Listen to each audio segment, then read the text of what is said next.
Our other breaking story is in Florida. This is a live look from Clearwater, where residents are being urged to prepare for Hurricane Milton, which is now intensified into a Cat 5 storm.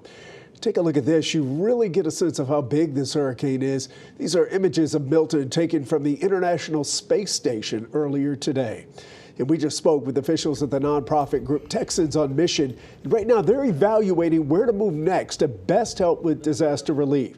Texans on Mission has already deployed volunteers to the southeastern U.S. to help Americans recovering from Hurricane Helene. Now they're trying to determine where they can be of help after Milton makes landfall.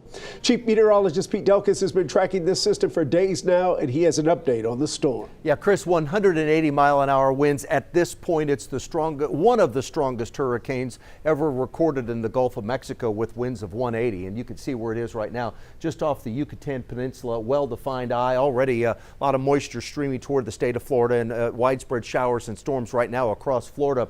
There's the eye. It's just off the coast of the Yucatan Peninsula. There's all the moisture already setting up for a very, very wet situation for the state of Florida, with just a horrible impact. That's the concern. Wind gusts up to 220, moving east at 10 miles an hour. As we zoom in, it's a Category 4 tomorrow, Wednesday afternoon, making landfall in this general area of the greater Tampa Bay area. And we're looking at a landfall Category 3, maybe a weak Category 4, but winds anywhere from 120 to 130 miles an hour plus as it makes landfall. And then it moves across the peninsula late Wednesday night, early Thursday morning, and then eventually moves out to sea, not having any additional impact on the United States. It'll just then at that point start to fizzle out as it moves out in the tropical Atlantic. Hurricane warnings, all of these areas that are shaded in this fuchsia color here. Look at the storm surge. I mean, we're looking at 1 to 2, potentially up to 2 feet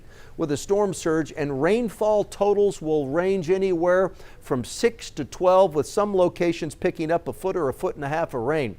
I'll come back in a couple of minutes. I'll have more on the storm surge, on that potential, some details on that, and our 14-day forecast. It's not that unusual for October, but it's not that common either, given that it's our second wettest month of the year. All of that coming up.